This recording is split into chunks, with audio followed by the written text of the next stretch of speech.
ऐसा नहीं सीन होता भाई। जब भी आते हो पाकिस्तान से कोशिश करो पहली बात तो लीगल आओ।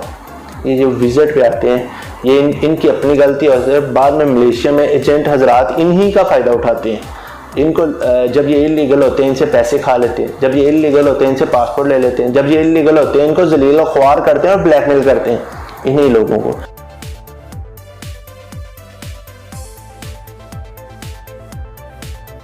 अस्सलाम वालेकुम वरहमतुल्लाहि वबरकातुहू। आप देख रहे हैं जी SM अब्बास यूट्यूब चैनल। हम मुझे कहते हैं जी अब्बास। अच्छा, आज से कुछ अर्सा पहले जब पाकिस्तान में न थे तो एक न्यूज़पेपर के साथ एक रिसाला शाया हुआ करता था। उसमें एक कहानी होती थी, 3 औरतें 3 कहानियाँ, मतलब उस पर ना मतलब 3 औरतों की मुख्तलिफ कहानियाँ हुआ करती थी। तो जैसी एक स्टोरी है जी, मलेशिया में पाकिस्तानी है वो भी 3 भाई, और तीनों मुख्तलिफ जगह पे काम करें, तीनों एक दूसरे को नहीं जानते, तीनों की स्टोरी अलग अलग है और तीनों की स्टोरी पासपोर्ट से ही रिलेटेड है। तो इसलिए मैं यही कह सकता हूँ 3 पाकिस्तानी, 1 पासपोर्ट और 3 कहानी। बात शुरू करते हैं जी, पासपोर्ट हमारे लिए कितना ज़रूरी है ओवरसीज़ में, मलेशिया में मोस्टली, क्योंकि हम लोग मलेशिया में रहते हैं, मलेशिया का एक्सपीरियंस शेयर कर सकते हैं। मलेशिया में हमारे लिए पासपोर्ट कितना ज़रूरी है और क्या पासपोर्ट ना हो तो हम मतलब हमारी क्या इधर वैल्यू है पासपोर्ट ना होने के बावजूद। हम अगर अपना पासपोर्ट किसी को दे देते हैं तो उसके नुकसानात और फ़ायदे क्या आते हैं, इस पर बात करूंगा। लेकिन इस सब से बात करने से पहले सब दोस्तों से रिक्वेस्ट करूंगा हमारा यूट्यूब चैनल SM अब्बास ज़रूर सब्सक्राइब कीजिएगा ताकि हर नई आने वाली वीडियोज़ आप तक पहुँच सके। बात शुरू करते हैं जी, पासपोर्ट क्यों ज़रूरी है हमारे लिए। ट्रैवलिंग कहीं भी जब हम ओवरसीज़ करते हैं ना मुल्क से बाहर, तो उसके लिए हमारा पासपोर्ट होना बहुत ज़्यादा ज़रूरी होता है। जो ओवरसीज़ ऑलरेडी ट्रैवल करते हैं मुख्तलिफ ममालिक में, उनको पता है बिना पासपोर्ट के ज़ीरो वैल्यू अकाउंट होती है। अभी एक दोस्त की कॉल आई मुझे कुछ देर पहले कि भाई मैं अपनी कंपनी में काम कर रहा हूँ, मुझे पाकिस्तान जाना है एमरजेंसी की सूरत में, मेरी कंपनी मुझे पासपोर्ट नहीं दे रही, तो मुझे क्या करना चाहिए। और जबकि मुझे आए हुए अभी कुछ महीने हुए हैं, जो मेरा कांटेक्ट था उन्होंने मुझसे जो पाकिस्तान में बात करी थी वो और था, जब मैं मलेशिया में आ चुका हूँ तो मेरे से काम जो लिया जा रहा है वो और है। तो इतना हैवी काम मैं नहीं कर सकता, मेरी जो जिसामत है वो इस लिहाज से नहीं है कि मैं कोई हैवी लोड काम कर सकूँ या बड़े बड़े पत्थर उठा सकूँ। तो इसलिए भाई मेरी को रहनुमाई कीजिए, मैं कैसे पाकिस्तान जाऊँ, मेरा पासपोर्ट नहीं है मेरे पास। मेरी कंपनी मुझसे कह रही है आप मुझे 8000 रिंगट दें, हम आपको वापस भेज देंगे, हमें कोई मसला नहीं, लेकिन जो आपका लेवी की फ़ीस है वो हमें पे कर दें। तो भाई मैं इस पे ऑलरेडी पहले एक वीडियो बना चुका हूँ, डिस्क्रिप्शन में मैं उसका लिंक दे दूँगा। कि जब भी पाकिस्तान से आते हैं अपना कॉन्ट्रैक्ट जो भी साइन करते हैं वो देखा कीजिए कि भाई हम किस पे साइन कर रहे हैं और क्या काम है और कितनी सैलरी है, क्या इस पे ओवर टाइम मिलेगा, क्या इस पे हमें जो हमारा बॉस है वो रिहाइश देगा, क्या खाना पीना हमारा है या बॉस का है। तो ये सब चीज़ें उनसे आने से पहले ही बात कर लिया करें ताकि इन फ्यूचर जब आप मलेशिया में आ जाएँ तो आपको कोई मसला मसाइल ना हो। अभी इसका हल क्या है जी, अभी 8000 कंपनी मांग रही है, वो कह रहा है जी मैंने मतलब ब्लैक लिस्ट भी नहीं होना चाह रहा, लीगल तरीके से जाना चाह रहा हूँ, कंपनी से भागना भी नहीं चाह रहा और जाना भी है मुझे पाकिस्तान। अगर आपके कभी भी कोई ऐसी सीन हो जाए कि बॉस आपका कह रहा है कि भाई आप इतने पैसे दो हम आपको पासपोर्ट दे देंगे, तो उस सूरत में भाई आप पाकिस्तान हाई कमीशन से रजू कीजिए। पाकिस्तान हाई कमीशन से रजू करने का फ़ायदा आपको ये होगा कि पाकिस्तान हाई कमीशन उस आपके बॉस से रब्ता करेगी और उससे सारी डिटेल्स लेगी जो आपने कॉन्ट्रैक्ट साइन किया था, और फिर पाकिस्तान हाई कमीशन आपके बॉस को रिक्वेस्ट करेगी कि भाई ये बंदे का जनरल मसला है, इसने पाकिस्तान जाना लिहाजा इसको जाने दिया जाए, ये बंदा आपके साथ मज़ीद काम नहीं करना चाहता, तो उस सूरत में भी आप जा सकते हैं। लेकिन एट द एंड आपकी कोई बंदा हेल्प नहीं करेगा सिवाय पाकिस्तान हाई कमीशन के। सो आप पाकिस्तान हाई कमीशन में जाएं और पाकिस्तान हाई कमीशन को रिटर्न में लिख के दें कि भाई ऐसे ऐसे फ़लाँ बंदे फ़लाँ एजेंट ने हमसे ये कॉन्टैक्ट किया था, मुझे ये बताया गया, अभी मैं मलेशिया आ चुका हूँ, मेरे साथ ये हुआ है और मुझे ना तो खाने को प्रॉपर मिल रहा है, ना मेरी मतलब रहाइश को इतनी अच्छी है कि मैं जहाँ पर रह रहा हूँ बड़ा कोई अच्छा काम है, उसके अलावा जो काम है वो बड़ा सख्त है। तो ये तीनों चीज़ें मुझे पाकिस्तान में नहीं बताई गई, मुझे काम कोई और बताया गया, रहाइश कंपनी का आपको बड़ी अच्छी मिलेगी, खाना जो कंपनी देगी, तो ऐसा कुछ भी नहीं। तो इस सूरत में आपको कंपनी ने फ्रॉड किया है या जो आपको लेके आया उसने झूठ बोला है, आप पाकिस्तान हाई कमीशन से रिव्यू करें, इंशाल्लाह वो आपकी ज़रूर रहनुमाई करेंगे। अच्छा जी, एक और सीन है, अक्सर हम लोग मुख्तलिफ व्हाट्सएप ग्रुप्स में ना अपना जॉब्स की ऑफ़र दे देते हैं कि भाई मुझे फ़लाँ सेक्टर में इतने बंदे चाहिए, मुझे फ़लाँ सेक्टर में इतने बंदे चाहिए, और उसका कुछ जो होते हैं नजायज़ औलाद होती है ना, जो वो उसका कुछ नजायज़ ही फ़ायदा उठाते हैं। अभी सियालकोट का रहायशी तैयब नाम है उसका, उसने मुझसे रब्ता किया, भाई ऐसे ऐसे मुझे एक बंदे की कॉल आई है और वो कह रहा है कि आपके ऊपर 1 लाख रिंगट चोरी का इल्ज़ाम है और आपके पासपोर्ट की कॉपी हमारे पास मौजूद है, आपने फ़लाँ घर से फ़लाँ बंदों की इतनी सैलरी उठाई, 40 से 50 लोग, या उनको काम पे लगवाया और ये वो वटेवर जो भी आप कह सकते, ऑलमोस्ट 1 लाख रिंगट। उस बंदे ने मुझसे रब्ता किया, चूँकि मैं पहले उससे जानता था, मैं भी सियालकोट से हूँ, वो भी सियालकोट से था, मेरी ऑलरेडी पहले उससे 1-2 दफ़ा बात हो चुकी थी।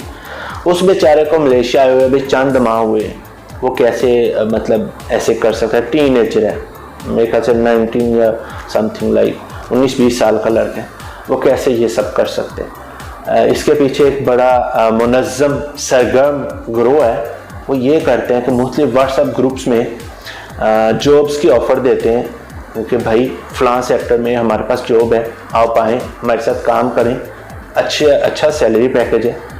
तो जो बेचारे नए आए होते हैं वो अक्सर गलती कर जाते हैं उनसे रब्ता करके। जब उनसे रब्ता किया जाता है तो आगे से उनको कहा जाता है भाई आप ऐसे करो, आप अपने पासपोर्ट की कॉपी सेंड कर दो तो हम इंशाल्लाह आपको कॉल बैक करेंगे और आपकी जॉब्स लगवा देंगे। वो बेचारे मासूम लोग नए पाकिस्तान से आए हैं, कोई एक्सपीरियंस नहीं कि पासपोर्ट की क्या वैल्यू और कैसे मिस यूज़ हो सकता है आपका पासपोर्ट। वो बेचारे ने पासपोर्ट की कॉपी उनको सेंड कर दी। का बच्चा, मैं क्योंकि उस पर मैं ऑलरेडी पहले भी काफ़ी बात कर चुका हूँ, उसने क्या किया, एक जगह पे गया, उधर से उसी पासपोर्ट के कॉपी के ऊपर उसने लोगों से बात की, सबको दिखाया ये मेरा पासपोर्ट है, ये मैं जेन्युइन काम कर रहा हूँ, मेरे पास इतने लड़के हैं पहले भी, ये है वो है। लोग उसकी बातों में आ गए, उसके साथ काम किया और उन बंदों की बाद में वो सैलरी लेके भाग गया, ना कि तैयब सैलरी लेके भाग गया। अब चूंकि पासपोर्ट तैयब का था तो बेचारा फंस तैयब गया।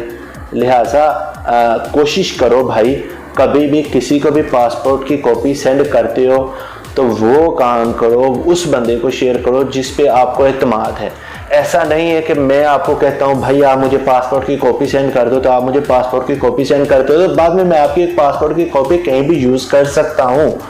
तो लिहाजा आपका पासपोर्ट आपके लिए ओवरसीज़ में बहुत मायने रखता है। ये उन लोगों से पूछे जो बेचारे पासपोर्ट के बिना घूम रहे हैं और कितनी जलालत का सामना करना पड़ता है उनको। कभी भी किसी को भी पासपोर्ट की कॉपी बिना जाने पहचाने ना दें, खुदारा जाने पहचाने ना दें। नहीं तो जैसे ये तैयब अभी भुगत रहा है, कल को ये तैयब की जगह पे आप हो सकते हैं, कोई आपका भाई हो सकता है। लिहाजा पासपोर्ट की कॉपी किसी को ना दें। अगर आपके साथ कोई काम करना चाहता है उससे बोले भाई तू भी हमें अपनी पासपोर्ट की कॉपी सेंड कर, हम भी तुझे अपनी पासपोर्ट की कॉपी सेंड करें, ताकि इन फ्यूचर अगर तू हमारे साथ फ्रॉड करे हमें भी तुझे ढूंढने में कोई मुश्किल ना हो। ये बड़ा एहतियात कीजिए। और दूसरा, ये मोस्टली फेसबुक और व्हाट्सएप के चक्करों से खुदारा बाहर आ जाएं। फेसबुक और व्हाट्सएप के चक्करों में आप पता नहीं क्या बंदे को जानते कोई नहीं। फॉर एग्जांपल किसी ने व्हाट्सएप ग्रुप में कोई ऐड दे दिया, आप उसे जानते हो नहीं जानते, उसने जैसे ऐड दिया, आपको नहीं पता इन बिहाइंड कौन बैठा हुआ है, आपको नहीं पता वो पीछे कोई इंसान का बच्चा। तो ये बड़ा एक फैक्टर है, लिहाजा इस चीज़ को नोटिस किया कीजिए। उसके अलावा थर्ड, एक भाई साहब हैं जी, उन्होंने कुछ महीने पहले एक भाई को जो कि मेरे जानने वाले हैं, अभी मैं नाम नहीं उनका लूँगा, उनको एक पासपोर्ट दिया और 2500 रिंगट दिया समथिंग लाइक को भाई मेरा जो है ना वीज़ा लगवा दो इधर मलेशिया में। तो उन्होंने कहा कोई मसला नहीं जी, मैं आपका वीज़ा चंद दिनों में लगवा दूँगा। जैसा कि मलेशिया में एजेंट हजरात सबस बाग दिखाते हैं कि भाई मसला ही कोई नहीं जी, आप आओ जी, ये हो जाएगा वो हो जाएगा, फलां कर देंगे। कोई ऐसा नहीं सीन होता। भाई जब भी आते हो पाकिस्तान से कोशिश करो पहली बात तो लीगल आओ। ये जो विजिट पे आते हैं ये इनकी अपनी गलती होती है, बाद में मलेशिया में एजेंट हजरात इन्हीं का फ़ायदा उठाते हैं। इनको जब ये इलीगल होते हैं इनसे पैसे खा लेते हैं, जब ये इलीगल होते हैं इनसे पासपोर्ट ले लेते हैं, जब ये इलीगल होते हैं इनको जलील और ख्वार करते हैं और ब्लैकमेल करते हैं इन्हीं लोगों को। लिहाजा खुदा रहा पाकिस्तान से आते हो लीगल तरीके से आओ। इस भाई ने उन भाई साहब को 2500 3000 जितने भी थे वो पैसे दे दिए और साथ में पासपोर्ट अपना सबमिट करवा दिया, भाई ये लो। अब ये भाई काफ़ी बीमार हो गए, ये तकरीबन बात है तकरीबन पिछले मेरा 8 साल के बाद है, 6 महीने 7 महीने पुरानी बात है। अब वो तब से उस बेचारे को कह रहे हैं भाई मेरा वीज़ा लगवा दो। भाई सुबह लग जाएगा, रात को अभी वीज़ा दे के आया हूँ, अभी देख के आ रहा हूँ, ये कॉलिंग ऑनलाइन हो गई, ये फला हो गया, ये ऐसे टोपियाँ चलती रहती हैं, ये मलेशिया है। तो लिहाजा अब वो बेचारा काफ़ी ज़्यादा बीमार है और जो मतलब साहिब इनका वीज़ा लेके गए हैं वो खुद भी बीमार हैं और अभी तो उनका नंबर भी ऑफ है। अब जिस बेचारे का वीज़ा है, जिसने पैसे दिए, जिसने पासपोर्ट दिए, बेशक दूसरा बंदा कितना ही अच्छा हो, जो कि मेरी नज़र में कम से कम अच्छा है, उसकी क्रेडिबिलिटी अच्छी है, मैं क्योंकि पर्सनली भी उसको जानता हूँ, बिजनेसमैन है वो, मेरा नहीं ख्याल कि वो 2000 2500 3000 के लिए कोई ऐसी चवल मारेगा। लेकिन बुरा वक़्त कभी भी कॉल करके नहीं आता कि भाई मैं बुरा वक़्त हूँ मैं आ रहा हूँ, ऐसा नहीं होता। मुमकिन है उस पर बुरा वक़्त हो, मुमकिन है वो खुद बेचारा अरेस्ट हो गया हो या कोई और चीज़ होगा, लेकिन अभी उसकी पोस्टें वायरल हो रही हैं मुख्तलिफ व्हाट्सएप ग्रुप्स में कि भाई ये फ़लाँ बंदा है, ये फ़लाँ जगह पे इसका बिज़नेस था, अभी उधर से अपना बिज़नेस ठप करके और गायब हो गया, मेरा 2500 3000 रिंगट लेके तो फ्रॉड है।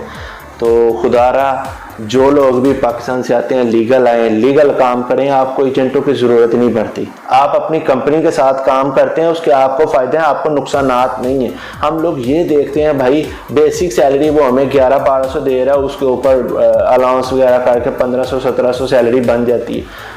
तो खुदारा जब को मुश्किल वक्त आएगा तो वो कंपनी आपके साथ स्टैंड करेगी। कभी खुदारा इमिग्रेशन ने आपको चेक कर लिया, वो आपके फेवर में जाएगा, आप उसी कंपनी के वर्कर को मसला नहीं होगा।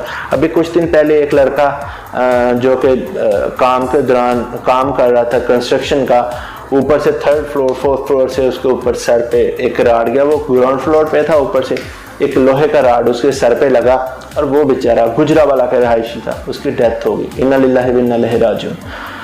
उस बेचारे की डेथ हो गई चूँकि वो उसी कंपनी का वर्कर था, चूँकि वो उसी कंपनी में लीगल काम कर रहा था, तो इसलिए सारे कंपनी ने उसका मैनेज कर लिया और कुछ जो बाकी मदद थी वो पाकिस्तानी कम्युनिटी ने कर दी, जो डॉक्यूमेंटेशन थे वो पाकिस्तान हाई कमीशन मतलब उनके साथ मिलके कर दिया। तो ऐसे वो पाकिस्तानी भाई वापस चला गया। जो लोग लीगल होते हैं उनके लिए बड़ी आसानी है, जो लोग इलीगल होते हैं, आज भी एक केस ऐसा है, बेचारा गाड़ी साइकिल पे जा रहा था, एक्सीडेंट हुआ, पीछे से गाड़ी आई ठोक के चली गई और बेचारे की इधर से हड्डी टूट गई, कमर की हड्डी टूट गई और हॉस्पिटल में वो पड़ा हुआ है। अभी मुझे डर है कहीं वो पैरालाइज ना हो जाए।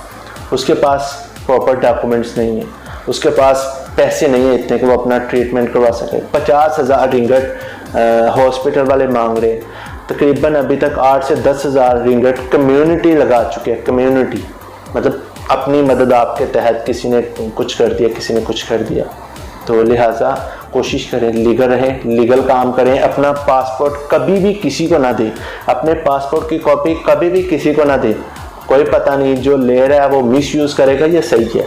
तो लिहाजा पासपोर्ट आपका आपके लिए बड़ा वैल्यूएबल है, इसलिए पासपोर्ट की कदर कीजिए। कभी भी किसी की जो भी आपके एतमाद वाला भी बंदा हो ना, भाई पासपोर्ट देना, मुझे पासपोर्ट की कॉपी देना, नहीं भाई सॉरी, और कोई काम बताओ, मेरे साथ चलना है, चलो मैं आपके साथ चलता हूँ, 150 लगाना मैं लगा दूंगा, पासपोर्ट नहीं मैं दे सकता।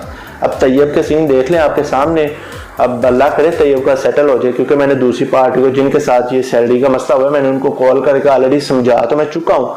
वो हमारे खान भाई थे, ये ऑलरेडी आप स्क्रीन पे भी उनकी चैट देख सकते हैं। मैं ऑलरेडी उनको समझा तो चुका हूँ कि भाई तैयब ऐसा नहीं है, तैयब को मैं पर्सनली जानता हूँ, तैयब का पासपोर्ट यूज़ हुआ है, जो पिक्चर आप मुझे शेयर कर रहे हैं ये तैयब है, ये तैयब नहीं है, ये फ्रॉडिया है।